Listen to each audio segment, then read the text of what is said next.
सबको, सभी उपस्थित दर्शकों को नमस्कार। और दो वरिष्ठ कथाकार हमारे साथ बैठी हैं और जिनको पढ़ पढ़कर हमने लिखना सीखा, हमारी कलम को दिशा मिली, उन वरिष्ठ कथाकारों का बहुत बहुत स्वागत है और आप सभी दर्शकों का बहुत बहुत स्वागत है। नमस्कार, मैं ममता सिंह।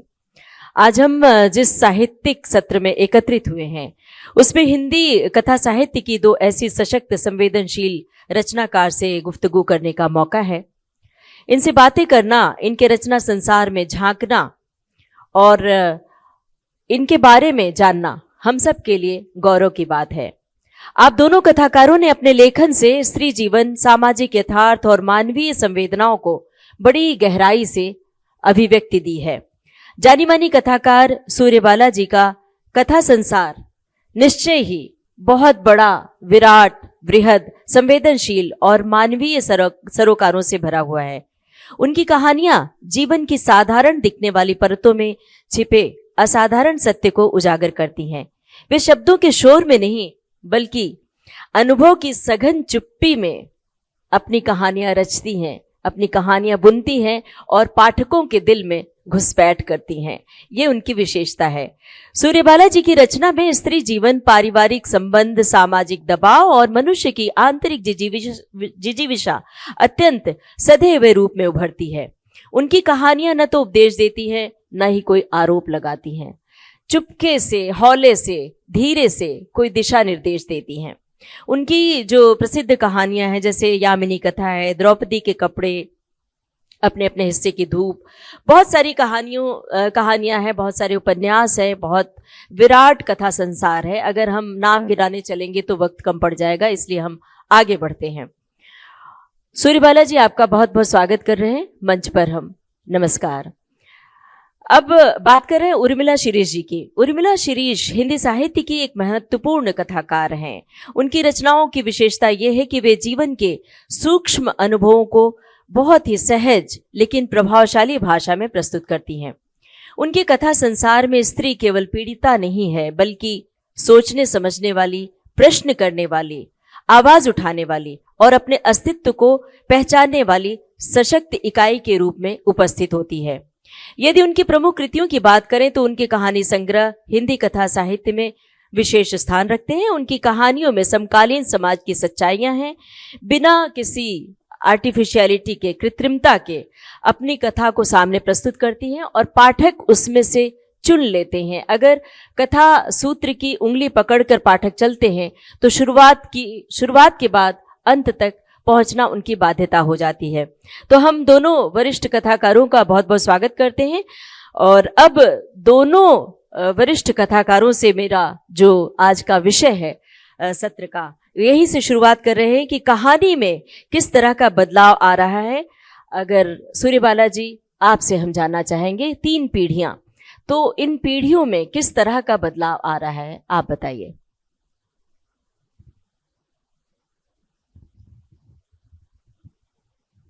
पहले तो ममता, आवाज आ रही है आप लोगों को? सुबह मैं बहुत ज़्यादा बोली हूँ तो इस समय मैं कोशिश करूँगी कि कम में अपनी बात रखूँ।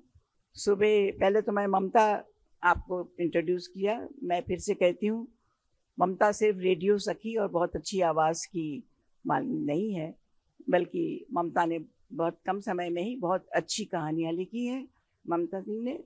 और इतनी व्यस्तता रहती है कि मुझे पता है उसके बीच में इनकी कहानियाँ, इनके कहानी संग्रह, 2 कहानी संग्रह, 1 उपन्यास आ चुका है और एक संवेदनशील लेखिका ही, युवा कथाकार ही अपने वरिष्ठों को इस तरह के शब्दों में वो बता सकती है।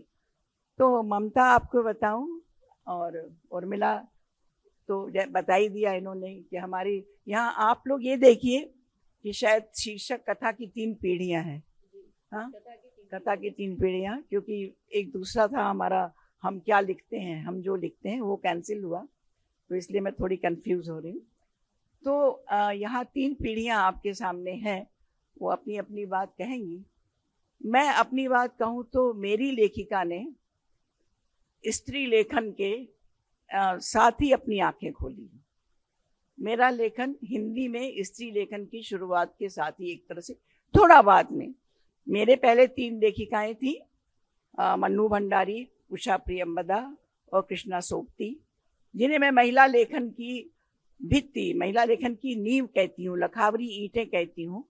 लेकिन तब तक महिला लेखन नाम नहीं पड़ा था, और जब तक मैं आई तब तक महिला लेखन नाम पड़ गया था। तो ये हमारी पीढ़ी जो थी, और 3 पीढ़ियाँ जो ममता ने कहा, तो मैं बल्कि कहूँगी कि 3 पीढ़ियाँ तो हैं ही, बल्कि अब 4 पीढ़ियाँ हो गई हैं। क्योंकि अगर मैं अपनी पीढ़ी से शुरू करती हूँ, और मेरी पहले के तो प्रेमचंद आप सब लोगों ने सुना होगा, और उसके बाद के जैनेन्द्र जी, या ये लोग ऐसे थे। लेकिन उसके बाद ही जो हम लोग आए और महिला लेखन आया, तो हमने यहाँ, और उसके बाद उर्मिला शिरीष की पीढ़ी आई, मुझसे बाद के 10 साल 15 साल बाद की, और तीसरी पीढ़ी ममता की है। लेकिन मैं ममता को बता दूं, ममता भी जानती है कि ऑलरेडी नई तीसरी पीढ़ी में भी 2 पीढ़ियां, इसकी ममता के बाद की भी बिल्कुल युवा पीढ़ी। और बहुत अच्छा लगता है ये देखना कि ये बिल्कुल नई पीढ़ी भी हमारे नए समाज की कॉम्प्लेक्सिटीज में, जटिलताओं में धंस करके लिख रही है। तो इस तरह से आप 3.5-4 पीढ़ियां कह सकते हैं। और हमारी पीढ़ी में जो लेखक थे, इतना आपको मैं वो बताना ही पड़ेगा कि हमारी पीढ़ी से ही महिला लेखन जो था वो इतनी तेजी से आगे आया, और उसने सारे अवहेलना को, अपमान को, उपेक्षा को, आप में से जो शायद उड़िया में भी ऐसा हुआ कि नहीं, मुझे उड़िया महिला कथाकारों से पूछना पड़ेगा।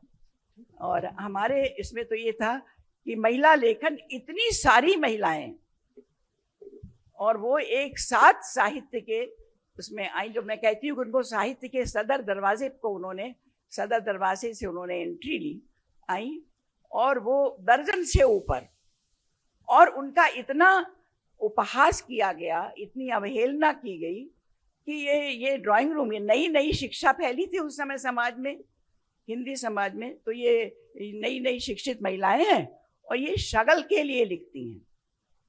बड़े बड़े क्रिटिक्स ने कहा कि ये शगल के लिए लिखती हैं ये महिलाएं, और ड्राइंग रूम लेखन है, और इनका लेखन बहुत सीमित लेखन है इनका, और उसमें वो गहराई नहीं है जो पुरुष लेखन में है। और ये है कि पुरुष लेखन भी उस समय अपने पूरे उसमें था, लेकिन उसी समय से ये डिपार्टमेंटलाइजेशन शुरू हो गया, ये पार्थक्य शुरू हो गया। तो हमारी पीढ़ी के जो और तमाम कथाकार थे, लेकिन उन्होंने ये याद रखिए, हम सब लोगों को याद रखना है, हर पीढ़ी का, हर जनरेशन का जो रचनाकार है, कथाकार है, वो अपने पिछली परंपरा से ग्रहण करता है। परंपरा के ही भित्ति पर, परंपरा के ही नींव पर वो आगे खड़ी होती है। तो हमारी पीढ़ी के कथाकार जैसे गोविंद मिश्र जी थे मुख्य, मैं बताऊंगी, नाम मैं आगे नहीं लूंगी क्योंकि उससे बहुत परेशानी हो जाती है। थोड़े से नाम याद आते हैं, बहुत से नाम भूल जाते हैं, और जब नाम भूल जाते हैं उनके लिए बहुत अफसोस होता है। अगर वो यहाँ बैठे होते हैं तो उनको बहुत ज़्यादा अफसोस होता है। तो इसलिए तो हमारी पीढ़ी के जो कथाकार थे, उन्होंने सीधे अपने पहले के जैनेन्द्र जी से, अज्ञे जी से, और उसके पहले के प्रेमचंद जी थे। तो हमने परंपरा से ये ग्रहण किया था, और उसके बाद हमारे साथ सारी सामाजिक, और हमारे ही समय में उस पीढ़ी में एक साथ, जब ये स्वतंत्रता प्राप्ति के बाद ये शुरू हो गया कि हमारे मोह भंग हो रहा है, तो डिसअपॉइंटमेंट, निराशा, हताशा ये शुरू हो गई थी। और ये जब शुरू हुई तो इसके साथ ही एक नई कहानी, कहानी, जिससे अभी अभी किसी पत्रिका के संपादक ने लिखा कि कहानी का अपहरण हो गया था। और धीरे धीरे उसी समय से कहानी के पठनीयता, कहानी के पाठक कम होने शुरू हो गए थे। और तभी हम महिला कथाकार और हमारे बाद की पीढ़ी आई, उन्होंने कहानी की पठनीयता को बढ़ाया। जहां देखिए महिला कथाकार विशेषांकर हैं, और धीरे धीरे धीरे धीरे पीढ़ी से पीढ़ी, पहली पीढ़ी से जरा सा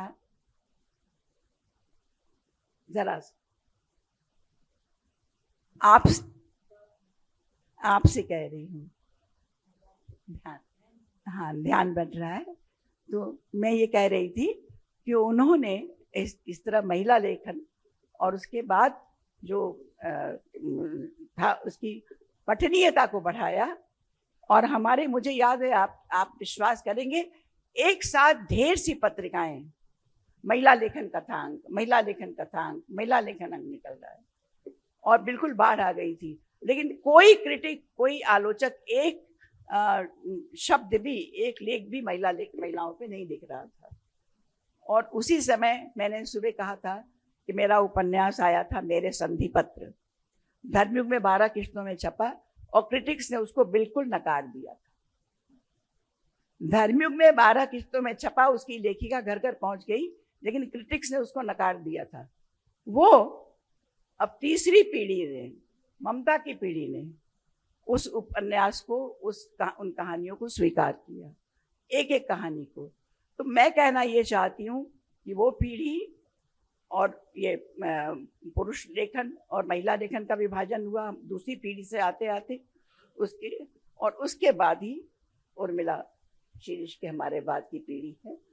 इन्होंने पूरे महिला, और ये दोनों कथाकारों ने, महिला लेखन चलता रहा, लेकिन पुरुष कथाकारों ने भी मिल करके वही वो कहानी और नई कहानी और इन सबसे कहानी का धीरे धीरे पलाई। और इन उर्मिला जैसी लेखिकाओं ने, प्रतिनिधि लेखिका है उर्मिला, और उर्मिला का जिस तरह से लेखन ये किया है, जिस तरह विकास हुआ है अगली पीढ़ी का, वो उर्मिला के लेखन से सीखना चाहिए, जहाँ उनकी कहानियाँ तो थी, और उसके बाद जिस तरह आगे इनका आज चांद गवाह उपन्यास आया। और ममता का तो अभी जो मैंने कहा कि 2 कहानी है। तो इस तरह से अपनी कहानी ने और बारीक सूत काता, परंपरा से लेते हुए आधुनिकता की ओर आई, आधुनिक समाज की ओर, और कहानी का जो बीच में अपहरण हुआ था उससे वो वापस कहानी ले आए पठनीयता की ओर। और उसके बाद आज वो पीढ़ी, मैं उसको इस मायने में ज़्यादा मैच्योर मानती हूँ, और ज़्यादा बारीक सूत काटने वाला, ज़्यादा सूक्ष्म और आज की स्थितियों से मुठभेड़ करने वाला मानती हूँ। मुझे माफ़ कीजिएगा मैम, चूँकि मनीषा मैम हमारे साथ नहीं जुड़ सकी, और लेकिन ममता मैम यहाँ हैं जो कि तीसरी पीढ़ी की हैं, तो मैं चाहती हूँ कि आप स्पीकर बने। और चूँकि यूनुस खान सर यहाँ पे हमारे बीच मौजूद हैं, जो कि एक दिग्गज रेडियो प्रस्तुता भी हैं, तो मैं चाहती हूँ कि वो आगे संचालन करें। So please sir.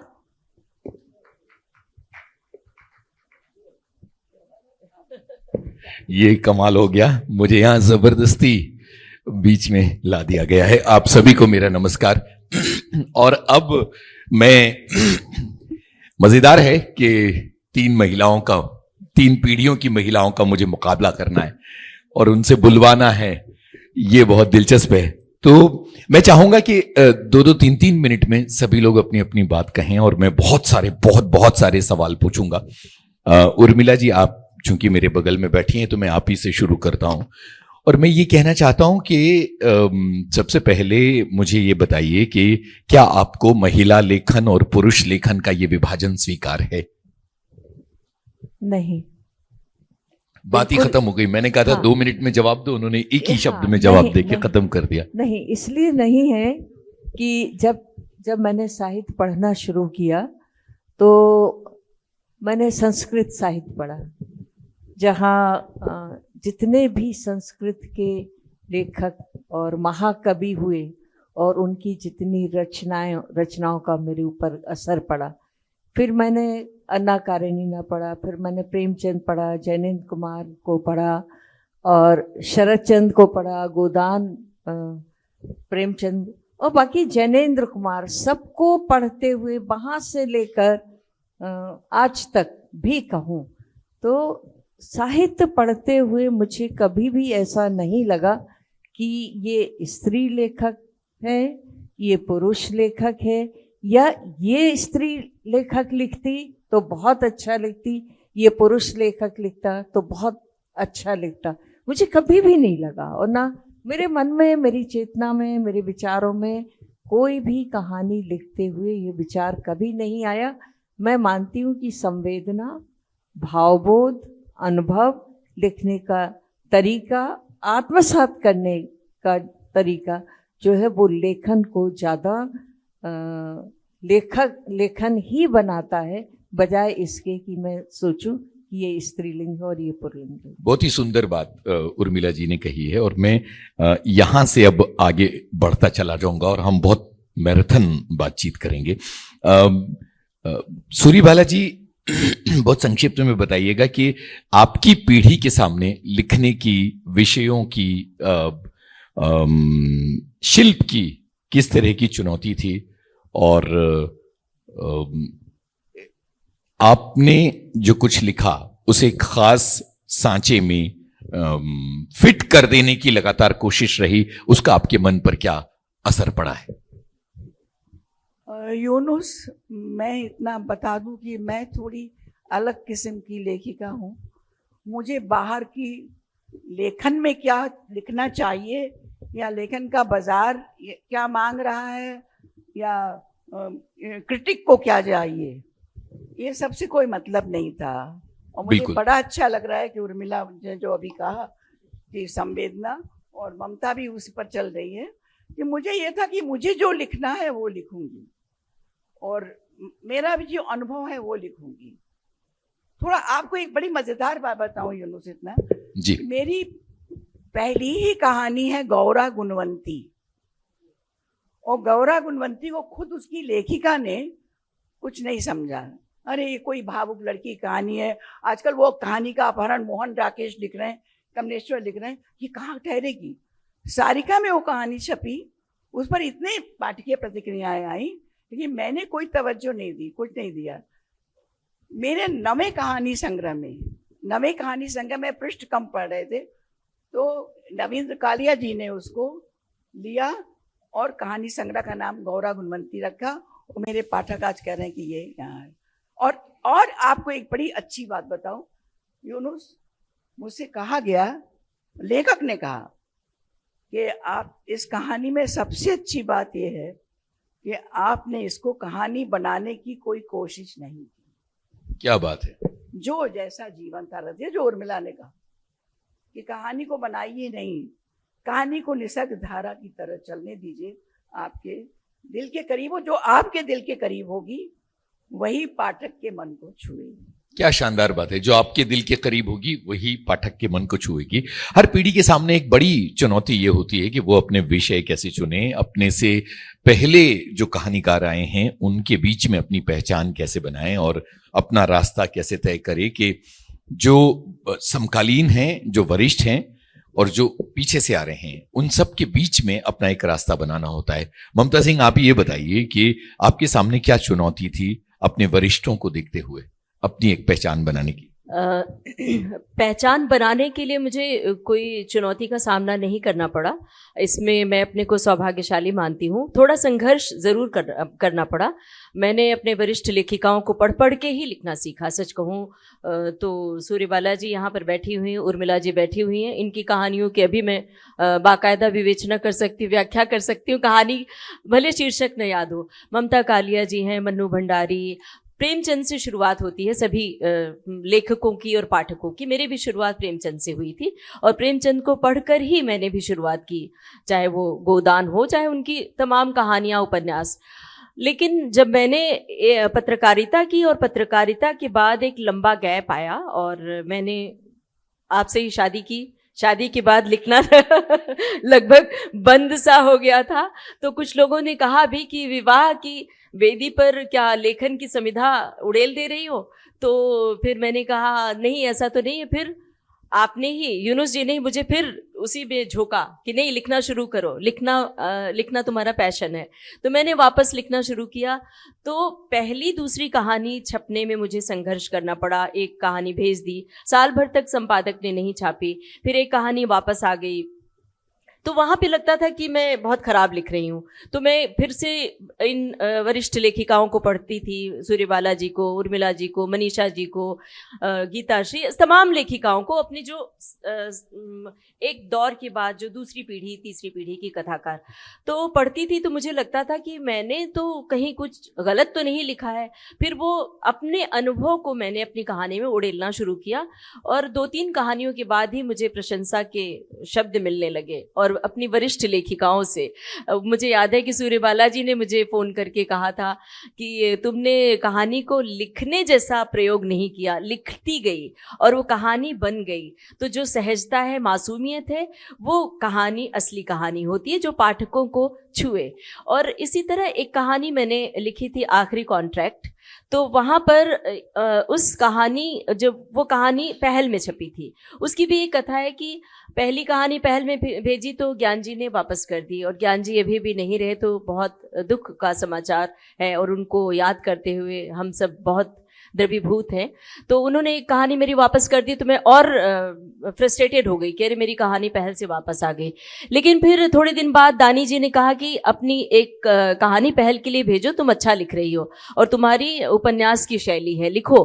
तो पहल में मैंने दूसरी कहानी भेजी, आखिरी कॉन्ट्रैक्ट। तो दानी जी का फ़ोन आया मेरे पास और कहा कि तुम ज्ञान जी के मेल आईडी पर भेजो ये, और मैंने भेजी। तो संक्षेप में बता रही हूँ, ज्ञान जी ने मुझे फ़ोन किया और कहा कि तुम तो बड़ा अच्छा लिख गई भाई, तुम लिखो, ये कहानी हम छाप रहे हैं। तो तारीफ के साथ उन्होंने छापी, तो मेरा हौसला बढ़ा। तो यहाँ पर मुझे लगता है कि चुनौती मेरे लिए कम थी, लिखना मेरा ज़्यादा, मतलब लिखना मेरी चुनौती थी कि मैं कैसे लिखूं। मन में हुक उठती थी, रात जागती थी, लगता था जल्दी जल्दी लिख लो। तब उस समय ये इतना डिजिटाइज नहीं था मामला, और मैं रजिस्टर पर करीब 10, 15, 20, 25 रजिस्टर वेस्ट करती थी, लिखती थी, काटती थी, लिखती थी, काटती थी।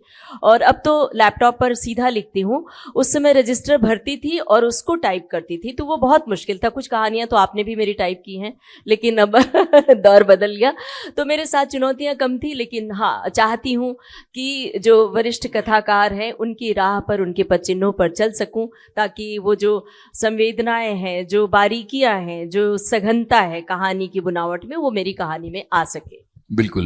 अब मैं आप लोगों से एक बहुत ही दिलचस्प सवाल करना चाहता हूं। वो सवाल ये है कि सूर्यबाला जी बताएंगी कि उन्हें उर्मिला जी की और ममता की कौन सी चीजें अच्छी लगी।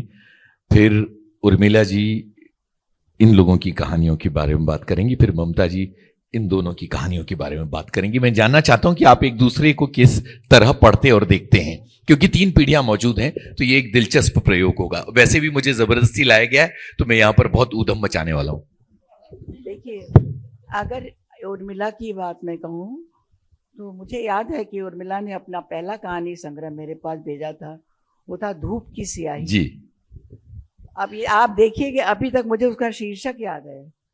कितने कहानीकारों ने भेजा होगा मेरे पास नहीं। सबसे बड़ी चीज है कि कहानी पढ़ लेने के बाद वो कहानी आपको क्या दे जाती है, आपकी अंजलि में चुपके से कुछ रख के जाती है, आपको उसका एहसास नहीं होता, आपको पता भी नहीं होता कि ये कहानी आपको क्या दे गई।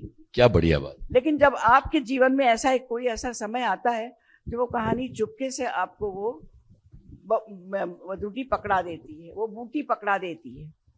तो इस तरह से उर्मिला की, और दूसरी चीज उर्मिला की मुझे बहुत अच्छी लगती है, बड़ी अनकॉमन चीजों को ये अपना प्लॉट बना लेती हैं। क्या बात। एक कहानी अभी मैंने कौन सी पढ़ी कि तूफान, और तूफान बड़े उसे शीर्षक ऐसा देखा, तो तूफान में क्या था कि मतलब एक पुरानी सहेली, यही if I am not mistake यही है ना, पुरानी सहेली अपनी सहेली के पास कहती आने को, और सहेली इतनी खुश है कि हमारी उतनी प्यारी पुरानी सहेली आ रही, लेकिन जब सहेली आती है इतना मोह भंग होता है उसका कि उसकी सहेली पूरी तरह इतना कमर्शियलिज्म उसके अंदर भर गया है जी जी जी कि सारा मोह भंग एंटी क्लाइमेक्स हो जाता है। और उसको कोई के, और कहती तूफान वो चली गई तो वो उसकी बहुत क्लोज, मतलब अभिन्न मित्र सोचती है, जिसके वो इतना इंतजार कर रही थी, कितना अच्छा हुआ जैसे कोई तूफान आया और चला गया। क्या और एक बहुत बड़ी बात अपने समय से बहुत आगे उर्मिला ने लिखी है, पुरुष मुक्ति की। मतलब जब जब सोचिए आप कि जब स्त्री विमर्श का और स्त्री मुक्ति अपने चरम पर थी, उस समय उर्मिला लिख रही हैं एक और प्रतिज्ञा। उसमें वो पति इतना दब्बू है, कुछ नहीं कर पा रहा है, और जैसे पुरुष स्त्री का शोषण करता है, पति पत्नी का शोषण जो लगाया जाता है, वो उर्मिला शिरीष के की पत्नी अपने पति का इस तरह का शोषण करती। और उसके बाद इनकी ग्रोथ, जो अभी ये इनका उपन्यास जो है चांद गवाह, और उसके बाद तो मैं देख के दंग रह गई। जब आपने पति पत्नी वाली बात की तो मुझे आपकी वो कहानी याद आ गई जिसमें पति कुछ नहीं बोल रहे हैं और पत्नी लगातार बोलती है, और उसके बाद नहीं, मुझे तो टिप्पणी करनी थी इस बारे में। ये चर्चा तो 3 कथाकारों को करनी थी, उर्मिला जी आप बताइए। नहीं मॉडरेटर को नहीं, कितनी बढ़िया कहानी है हम लोग जिसमें करेंगे। अब उर्मिला जी बोलेंगी इन दोनों को उन्होंने किस तरह से पढ़ा है। ममता की कहानी, ममता की कहानी पे बोल दीजिए, चलिए ठीक है। ममता की कहानी को ये भी बता दूं आपको कि जैसे ज्ञान रंजन ने ममता की कहानी एक लौटाई, उसके बाद खुद मांगा, ऐसे ममता की एक आध कहानी पर मैंने थोड़ा भाषण भी छांटा, थोड़ा सा कि थोड़ा और ये करो वो करो। मुझे लगता है ममता को ज्यादा पसंद नहीं आया। नहीं आए, अच्छा नहीं, वो तो अभी लेकिन अभी मैं नहीं इसलिए बता रही हूँ कि असहमतियां, और जो कहते हैं निंदक नियरे राखिए, और जो कहते हैं कि वो असफलताएं ही मनुष्य को, एक लेखक का सबसे ज्यादा उपकार करती हैं, उसका संशोधन। तो ममता की सबसे अभी पढ़ रही थी मैं, इधर नहीं पहले, वो किरकिरी जी, किरकिरी। और वो कहानी में मतलब जो लोग सबसे बड़ा वो लगाते हैं कि भाई इनको घर आंगन या संवेदना, तो एक तरफ इनकी कहानी में संवेदना है, भावुकता है, काव्यत्व है, देखिए एक साथ, लेकिन दूसरी तरफ आज की यांत्रिकता भी है। ये बहुत बड़ी वो है, दो उलट जो कहते हैं विलोमार्थक स्थितियों को कथ्य के उसको बैलेंस कर ले जाना, उसको मिला ले जाना। और बाकी ममता का सबसे बड़ा गुण है, जो लोग मुझे भी कहते हैं कभी कभी कि आपकी कहानियों में कविताएं रहती हैं, तो ममता की कहानियों में कविताएं भी समानांतर साथ साथ चलती रहती हैं। और ममता जिस तरह से जो कहते हैं ना हर आदमी का ग्रोथ, वो तो ममता और उर्मिला दोनों मुझे फक्र है, गर्व है, इन दोनों की जो चला है लेखन का विकास, वो प्राइज लाइन की तरह चला है। जैसे कीमतें बढ़ रही हैं, वैसे इन लोगों का लेखन भी। क्या बात है, ये सुनना बड़ा दिलचस्प है। अब मैं उर्मिला जी से सुनना चाहूंगा। देखिए यूनुस जी, जब मैंने पढ़ना और लिखना शुरू किया तो मैं धर्मयुग में, साप्ताहिक हिंदुस्तान में अपनी सारी वरिष्ठ लेखिकाओं को देखती थी। बिल्कुल, इन लोगों की बड़ी सुंदर फोटो छपी रहती थी और इनकी कहानियां आती थी। ऐसी कोई लेखिका नाम नहीं, जो दीदी बता रही थी सारी लेखिकाएं इनकी पीढ़ी की, और लगातार लिख रही थी। सबसे अच्छी बात है कि वो लगातार लिख रही थी, लगातार छप रही थी उनकी पत्रिकाओं में सर। तो इनका यामिनी कथा है, मेरे संधि पत्र हैं, गौरा गौरवंती, उस समय तो शायद ही कोई ऐसी कहानी या उपन्यास होगा जो मैंने ना पढ़ा हो। और बहुत पत्राचार भी होता था, बात भी होती थी। आज के संबंध नहीं, बहुत पुराने संबंध है। दीदी से जब मैं पढ़ती थी तो उनको लिखती भी थी, उनको बताती भी थी। और एक इतना स्थापित नाम था व्यंग और कहानी और उपन्यास। और जब इनका आत्म संघर्ष एक पत्रिका में छपा तो मैं पढ़ के दंग रह गई कि किस तरह का जीवन इन्होंने गुजारा। तो ये एक लेखन के क्षेत्र में लेखिकाओं को लेकर जिस तरह की आलोचना, प्रत्यालोचना या उस तरह की बातें हुआ करती थी, सूर्यवाला दीदी का नाम एक अलग और बड़ी लेखिका के रूप में लिया जाता था, जो अपनी सहजता के साथ अपने समाज को, अपने आसपास के परिवेश को, संबंधों को इतनी सहजता के साथ चित्रित करती थी कि वो आज भी, मेरे संधि पत्र आज भी मुझे याद हैं। ममता को आज मैं एक राज की बात बताती हूँ कि राग मिनर्वा आपका उपन्यास आया था, हाँ, कहानी संग्रह, और बागेश्वरी के लिए आया था, है ना, अलाव पर को। तो इन्हें नहीं मालूम है, पर आज मैं बताती हूँ कि वो मेरे पास आया था पढ़ने के लिए, आपको बागेश्वरी की आज मैं बता रही हूँ। तो जस्ती। मैं तब से मैं आपकी इतनी बड़ी प्रशंसक हूँ। मैंने कहा कि नहीं, ये उपन्यास बहुत अच्छा उपन्यास है, और ये लेखिका, तब मेरा बिल्कुल परिचय नहीं था, और ये बहुत अच्छी बात है कि आपका परिचय नहीं हो, आप ना जानते हो, पढ़ें, और बिल्कुल। तब पढ़ें और फिर उसको पुरस्कार के लिए चुने। तो क्या ये बात। ममता की लेखनी की ताकत थी, उस कृति की ताकत थी कि उन्होंने मुझे इतना प्रभावित किया, और मुझे लगा कि ये लेखिका आगे चलकर नई पीढ़ी की एक बहुत सशक्त लेखिका बनने जा रही हैं, जिनमें कहानी की समझ है, कहानी की सहजता है, कहानी को पकड़ने का गुण है, और ये विषयों का जो ट्रीटमेंट है वो बहुत अच्छे ढंग से करती हैं, और भाषा भी बहुत अच्छी है। तो मुझे लगता है कि हम अक्सर ये बोल देते नई पीढ़ी ये नहीं लिख रही, वो नहीं लिख रही, या इस तरह का आलोचना करना बहुत आसान है, लेकिन जब आप किसी लेखक को पूरी तरह से उसके लेखकीय ढांचे को, संरचना को, विषय को, चीज़ों को, उसके थॉट्स को, उसकी वैचारिकता को नहीं समझेंगे, तब तक आप उसका सही मूल्यांकन नहीं कर सकते हैं। तो ममता में वो गुण है एक बड़ी लेखिका होने का, कि हम भविष्य में ममता सिंह को एक बड़ी लेखिका, स्थापित लेखिका के रूप में देखने जा रहे हैं, देखेंगे।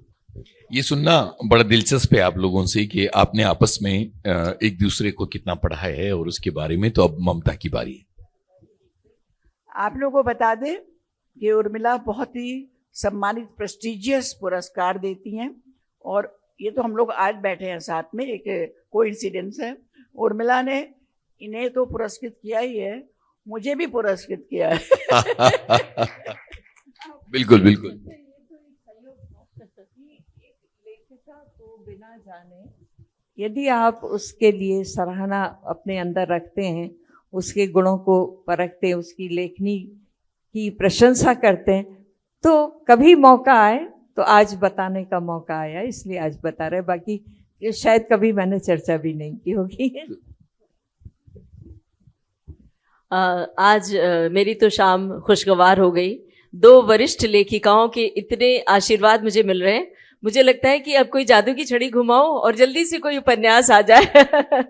तो सचमुच आज बेहद सिर्फ प्रशंसा अच्छी नहीं लगती है, बल्कि प्रशंसा से आपको हौसला मिलता है आगे बढ़ने का और अच्छा लिखने का, चुनौती मिलती है। तो आज मैं इसे चुनौती के रूप में ले रही हूँ आप दोनों के आशीर्वचनों से।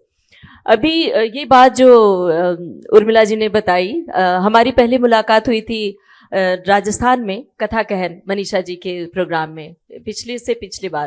तो बड़ी हम इनकी कहानियां पढ़ते थे, और पढ़ के कभी मैसेज भी नहीं किया मैंने। मुझे लगता था कि बहुत धीर गंभीर और कम बोलने वाली, एक तरह से एक इमेज भी बनती है कि ज़रूरत से ज़्यादा गंभीर हैं, तो हमें ये बात का, मेरे मैसेज का जवाब भी नहीं देंगी, कभी मैंने संदेश नहीं भेजा।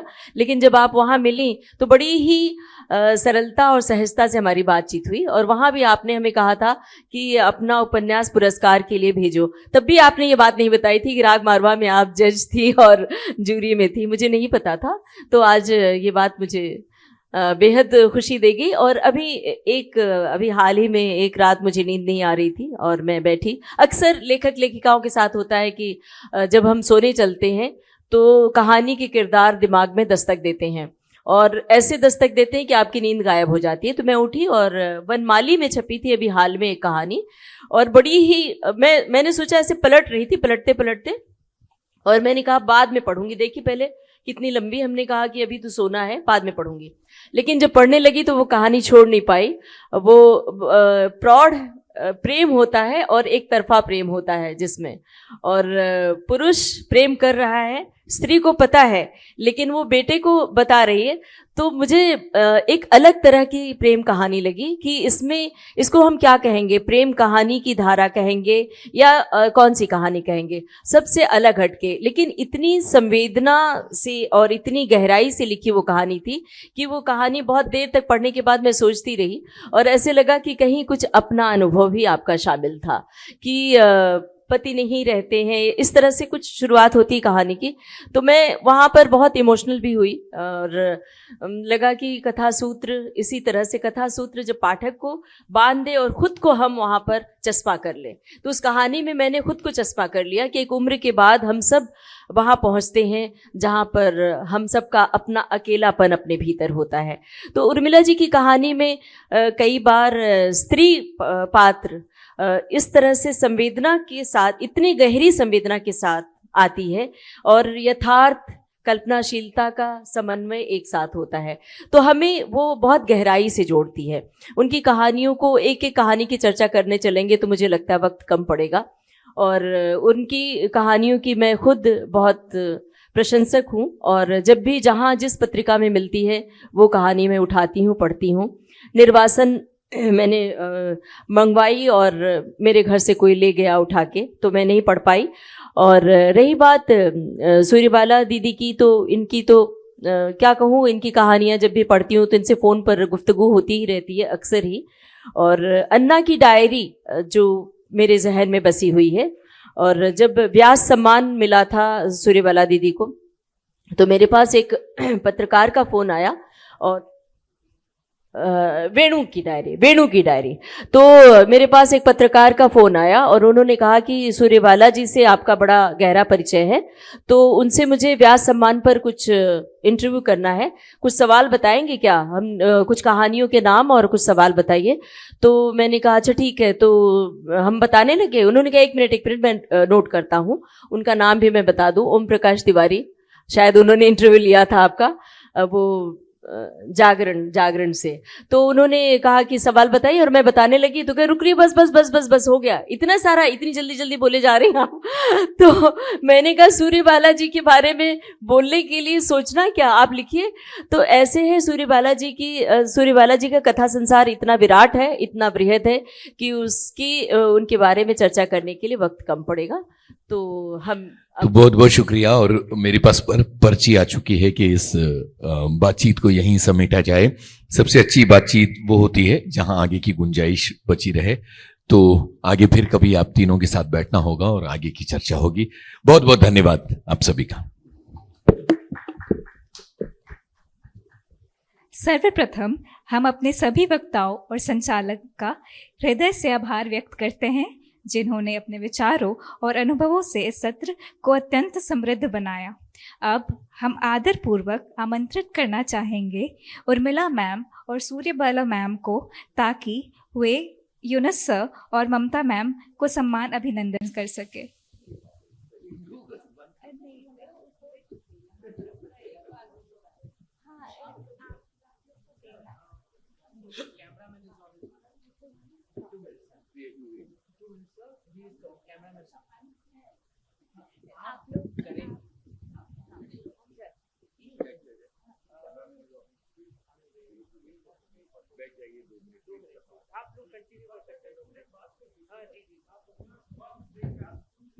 हाँ, देखिए इसको कहते हैं, वो जो फुटबॉल मैच में और हॉकी में टाई ब्रेकर वाला 15 मिनट मिल गया है ना। तो ये एक्स्ट्रा टाइम चल रहा है ना, बोनस टाइम चल रहा है। मैं एक दिलचस्प सवाल जो रह गया था, क्योंकि समय की कमी थी, सूर्यबाला जी आपसे शुरू करूंगा कि जब हम नए लेखक होते हैं तब एक लेखन की एक ऊर्जा होती है, फिर 10 साल बीतते हैं, फिर 20 साल बीतते हैं, फिर 30 साल बीतते हैं। एक लेखक के भीतर की स्याही, उसकी ऊर्जा और उसकी रचनात्मकता बनी रहे, उसकी तरोताजगी बनी रहे और वो लगातार चलता रहे, उसके लिए किस तरह की जद्दोजहद सूर्यबाला जी ने की है? यूनुस, मैं बहुत खुश नसीब रही हूँ। मुझे ऊपरी लेवल पर भी कोई जद्दोजहद जैसे नए लेखकों को करनी पड़ती है, पहले लघु पत्रिका में, फिर इसमें, फिर लौटती है, ऐसा कुछ नहीं। बहुत शॉर्ट में बताऊंगी। कमलेश्वर जी जो हिंदी के बहुत बड़े कथाकार थे, उनको एक पाठ की प्रतिक्रिया भेजी कि पाठक, उसे कोई लेखिका वेखिका नहीं थी मैं, और कमलेश्वर जी ने पढ़ के प्रतिक्रिया तो नहीं छापी, लेकिन मुझे पत्र लिखा अपने हाथ से कि आप नियमित लिखें, आपको पढ़ के लगा, और अपनी कुछ रचनाएं मुझे पढ़ने के लिए भिजवाएं। और उसके बाद उन्होंने मेरी पहली ही भेजी, हाथ की लिखी खचा खचा की कहानी उन्होंने सारिका के मतलब शीर्ष पत्रिका के महिला कथाकार अंग में छाप दी। तो ये चला है। तब ये गलत बात ही मैं बताती हूँ कि लेकिन इतना इनकरेजमेंट ममता ने बहुत ठीक कहा, जो इतना इनकरेजमेंट शुरू में मिल जाए ना, तो उस लेखक की जो लेखनी है, उस लेखक का जो विकास है, वो ओवर कॉन्फिडेंट भी हो जाता है। बहुत आत्मविश्वास, लेखक के लिए बहुत आत्मविश्वास नहीं जरूरी है। और मैं अपनी जो तुमने अब तुम्हारा बहुत अच्छा सवाल किया, वो ये है कि काफी कुछ लिख लेने के बाद लेखक ज्यादा समझदार हो जाता है। तो मैं क्या बात, ज्यादा समझदारी कहानी में नहीं चलती है जी। कहानी में समझदारी आपकी नहीं चलती, आपकी बनावट बुनावट और नक्काशी सब चले। मैं सारे नए रचनाकारों से भी कहती हूँ, तुमसे भी, लेकिन अल्टीमेटली जो उर्मिला ने कहा और नहीं कि कहानी का प्राण बिंदु जो है वो संवेदना ही होती है, ये बात, भावना ही होती है। जब वो लेखक को अपनी कहानी लगेगी, तब जो इन्होंने कहा कि शुरू करेगा और पढ़ता चला जाएगा। तो मेरे सामने भी ये आंतरिक क्राइसिस आई थी। मुझे लगा था कि अभी तो मैं बस नहीं लिख पा रही हूँ, क्योंकि समझदारी ज्यादा आ गई। जी, समझदार बहुत हो गई थी। अब अच्छा, मेरे पति यहाँ बैठे हुए हैं, उनके पीछे कि नहीं तुम मेरे संधि पत्र के बाद का लिखो, ये भी बहुत जरूरी चीज है। जी। तुम्हारा मेरे संधि पत्र इतना पॉपुलर हुआ, मेरे संधि पत्र के बाद, और मैं इनसे कहती थी कि मेरे संधि पत्र जैसा क्यों लिखूं, मैं दोबारा मेरे संधि पत्र ऐसा क्यों लिखूं जब तक उससे कुछ अलग। तो लेखक की जो बेचैनी होती है वो ये होती है कि मुझे कुछ और, कुछ अलग, कुछ गहरा सूझे। तो आप अपने आलोचक खुद होइए, बिल्कुल। लेखक खुद अपनी चीज को जांचे, उसकी प्रतिस्पर्धा अपने से हो कि मैं पहले से अच्छा लिखूं कि नहीं। लेकिन बहुत अच्छा हुआ कि उन्हीं दिनों में अमेरिका कई बार गई, और वहां जाकर के मुझे दिल के गहराई तक जो वहां का समाज देखा, मुझे लगा यही समृद्ध समाज है, यही विकसित समाज है। अपने पास तो इतने मूल्य हैं, इतने संस्कार हैं, इतना जुड़ाव है, समूह है, और यहाँ खाली व्यक्ति सत्ता की मारामारी है। तो वहां से इतना कुछ मिले। आप सोचिए, पहली कहानी से लेकर अंतिम ये जो वेणु की डायरी, ममता ने कहा वेणु की डायरी, लोग मुझसे कहते हैं कि आप बहुत तैयारी के साथ जाती हैं, आप बहुत तैयारी से जाती हैं कि उपन्यास लिखना है। कोई तैयारी नहीं, कहानी भी नहीं, कुछ नहीं। मैं अपने पोते पोतियों के पास जाती हूँ, मैं अपने बेटे के घर जाती हूँ, अमेरिका में नहीं जाती हूँ। वहां से मैं वेणु की डायरी क्या बात आई, क्योंकि मैंने डायरियां लिखी, लिखते लिखते लिखते लिखते 5 साल 6 साल हो गए, तो वो डायरियां एक दिन उपन्यास बनती चली। बहुत ही शानदार। अब मैं एक मिनट ममता, अब अरे रुको एक लाइन, अच्छा, सिर्फ एक लाइन।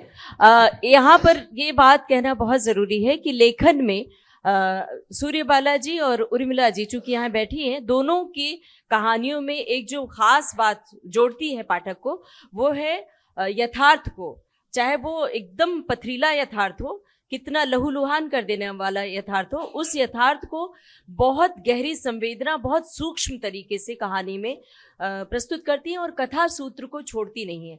शिल्प और कथानक का सामंजस्य जो है बहुत ज़रूरी होता है, वो हमें दोनों लेखिकाओं में खूब मिलता है, और हम इसलिए दोनों लेखिकाओं को खूब पढ़ते हैं। और हमें लगता है पाठक बार बार आपकी इस बात के लिए तारीफ करते होंगे, क्योंकि कहानी में अगर कथा सूत्र ना हो तो वो पढ़ना थोड़ा सा मुश्किल होता है। सिर्फ बौद्धिकता हो तो कहानी नहीं पढ़ी जा सकती है। अब देखिए, समय बिल्कुल खत्म हो गया है, लेकिन इस सवाल का जो सूत्र बचा है वो आप दोनों से अब एक दो वाक्यों में जवाब दीजिएगा। बीते हफ्ते में धीरेन्द्र जी से बात कर रहा था, धीरेन्द्र अस्थाना से, तो उन्होंने बहुत सुंदर बात कही थी, अपना ही लेखन अपना दुश्मन होता है।